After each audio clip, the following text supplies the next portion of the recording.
Hello everyone, it's Corvette Dan. Welcome back to the channel.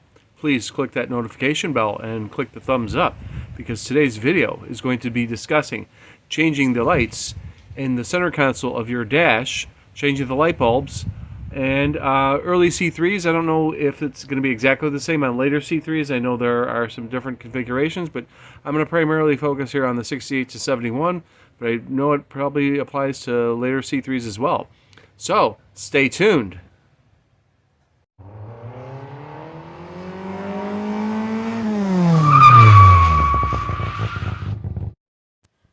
Okay folks, we're inside the C3 here. In this case it's the 68.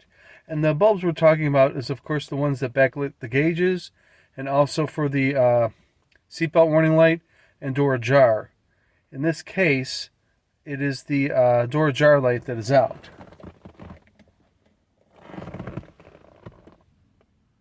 And all others appear to be lit.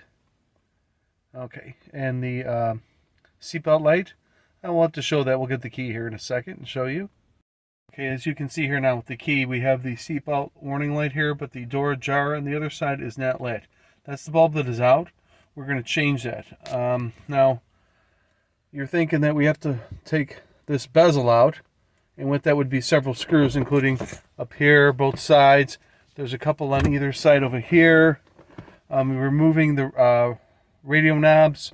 Also, if you're going to remove that bezel just to do the lights, I would suggest that what you do is that you take the nuts off the radio and try to remove the bezel and leaving the radio sitting in there.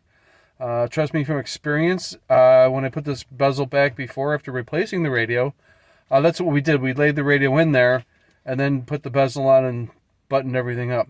But what I want to show you is, since I'm just replacing that bulb over there on the right, I think there's another way I can get at it that doesn't require me to take that bezel out. So stay tuned. Let's get at that.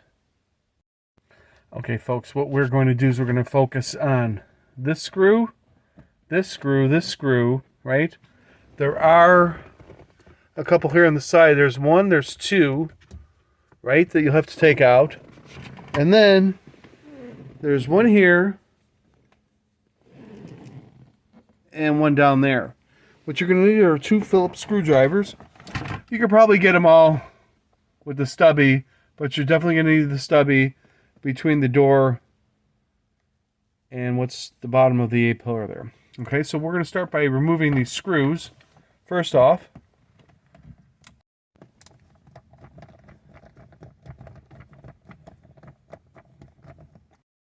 all right, after you get these three screws out here, Phillips, counterclockwise as always, go to these two screws in the side.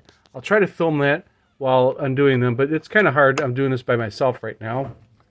But you'll need the stubby to get in here, at least on the bottom one. Maybe not so much this top one here, but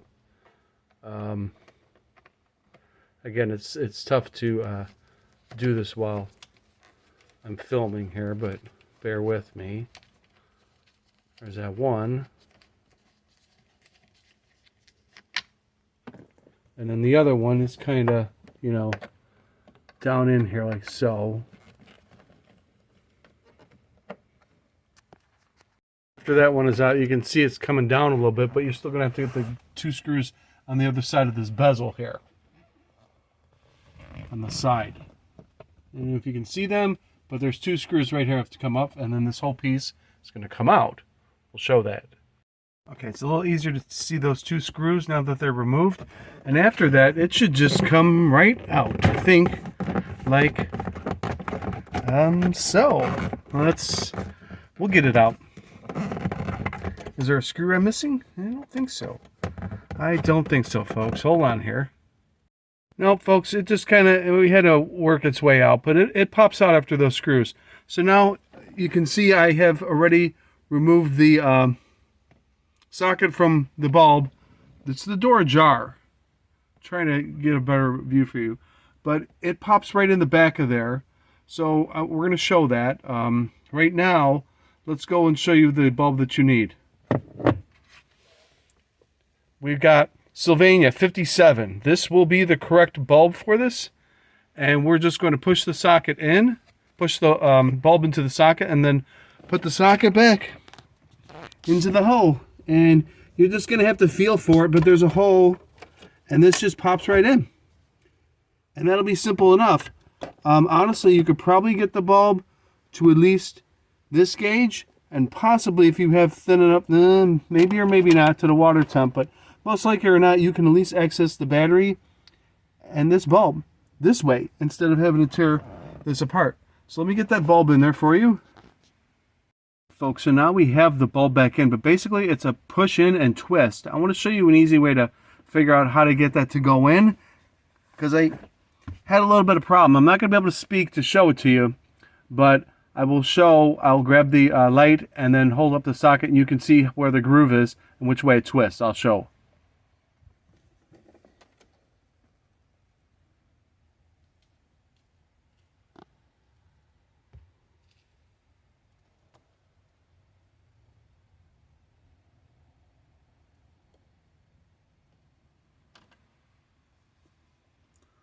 Hopefully you can see that. It's kind of hard, but you'll see it when you get into it.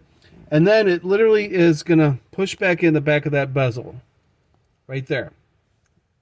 Okay? And it is pretty much just a push in. We're going to verify that in a second here. And then we'll wrap it up. Sure enough, folks, it just presses back in there. It's kind of hard to see, but it is in there. So now let's take a look. Let's turn our key on. Sorry about the lighting here. I'm trying to get you a good view here. Okay, and that should, right? Yep, there it is. It works. Okay, we're going to button this back up. Putting this back together is reversal of removal. You want to make sure you get your duct back in there. And then put the, you'll see it when you take this off.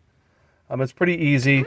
We'll reference over here, look down, and show you that that wiring loom goes there, your flasher goes in there, and obviously that duct, matches up with, it's still hard to see, but that is it.